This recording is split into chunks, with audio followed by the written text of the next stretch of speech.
क्या प्रभास की नई फिल्म राधे श्याम जो आज सिनेमाघरों में रिलीज हुई है, ऑडियंस का मन मोह लेगी?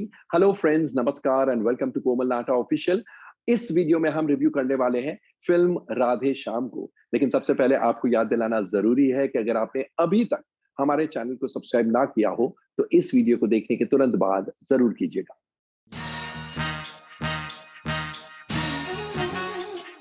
राधे श्याम एक लव स्टोरी है, साथ में it also deals with the topic of science versus astrology, यानी विज्ञान ज्यादा पावरफुल है या ज्योतिष विद्या ज्यादा पावरफुल है।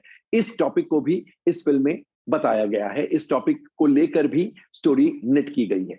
विक्रमादित्य यानी प्रभास एक जाने माने पामिस्ट है। वो लोगों की हथेली की रेखाएं पढ़कर उनके भविष्य के बारे में बोलते हैं और ऐसा माना जाता है कि उनका कहा 16 आना सच होता है, यानी ही इज 100% राइट। उन्हें पता है कि उनके खुद के हथेली पर लव की लाइन है ही नहीं और इसलिए वो किसी भी लड़की से कमिटेड रिलेशनशिप रखने से कतराते हैं। लड़कियों से फ्रेंडशिप करते हैं लेकिन कमिटमेंट नहीं देते, क्योंकि उन्हें पता है कि अगर मेरी शादी किसी लड़की से होती है तो कैटास्ट्रोफिक रिजल्ट्स होंगे, कुछ भी भयानक हो सकता है। ऐसे में उन्हें मोहब्बत हो जाती है, बेइंतहा मोहब्बत हो जाती है प्रेरणा से। प्रेरणा यानी पूजा हेगड़े, जो पेशे से एक डॉक्टर है। प्रेरणा भी विक्रमादित्य से बहुत मोहब्बत करती है। एक दिन प्रेरणा की हथेली पढ़ते वक्त, उनकी रेखाएं को पढ़ते वक्त विक्रमादित्य ये कहते हैं कि तुम्हारी लाइफ में बहुत खुशियां हैं और तुम एक लंबी लाइफ जियोगी। लेकिन विज्ञान ने प्रेरणा के लिए कुछ और प्रिडिक्ट किया है।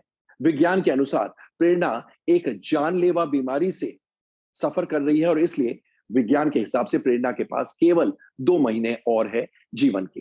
नेचुरली विक्रमादित्य, जिनका ट्रैक रिकॉर्ड 100% सही है, वो चैलेंज करते हैं द पावर ऑफ साइंस को। वो कहते हैं कि वो इस साइंस में यकीन नहीं करते हैं जिस साइंस ने ये कहा है कि प्रेरणा सिर्फ और सिर्फ 2 महीने तक और जी सकती है। तो अंत में क्या होता है?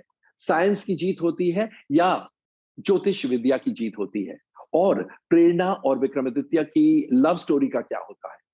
तो सारांश में ये कहानी है। आइए सबसे पहले एनालाइज करते हैं इस फिल्म की कथा, पटकथा और संवादों को।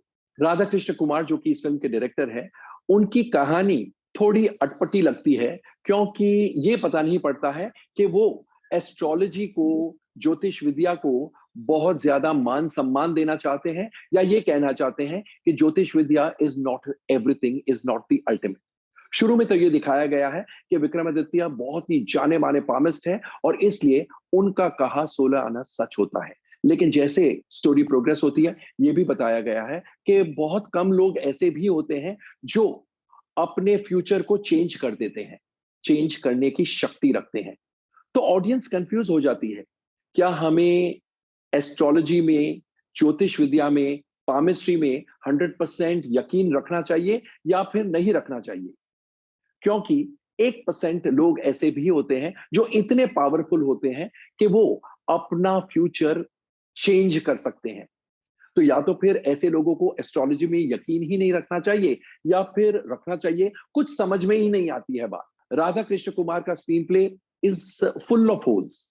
एक पॉइंट है स्क्रीन प्ले का जो बहुत ही अटपटा लगता है, और वो है जब प्रेरणा के चाचा, जो कि डॉक्टर है, प्लेड बाय सचिन खेड़ेकर, उन्हें इतना गुस्सा आता है जब विक्रमादित्य प्रेरणा से ये कहता है कि मेरी भविष्यवाणी के हिसाब से तुम्हारी उम्र बहुत लंबी है और ये साइंस जो कह रहा है, कि विज्ञान जो कह रहा है कि तुम 2 महीने बाद मरने वाली हो, ऐसा कुछ नहीं हो सकता है।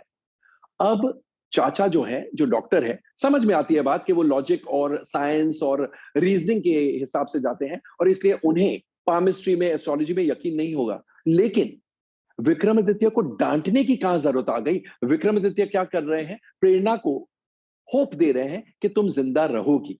He has his reasons. लेकिन चाचा जो है वो प्रेरणा के शुभ चिंतक है और इसलिए उन्हें नाराज नहीं होना चाहिए विक्रमादित्य पर। एट द मोस्ट वो विक्रमादित्य से ये कह सकते हैं कि तुम प्रेरणा को झूठी आशा मत दो। लेकिन वो भी क्यों कहेंगे? क्योंकि वो तो प्रेरणा के शुभ चिंतक है और झूठी आशा से प्रेरणा के ट्रीटमेंट में कुछ फर्क नहीं पड़ने वाला है, कुछ कमी नहीं रहने वाली है। तो why is he so angry?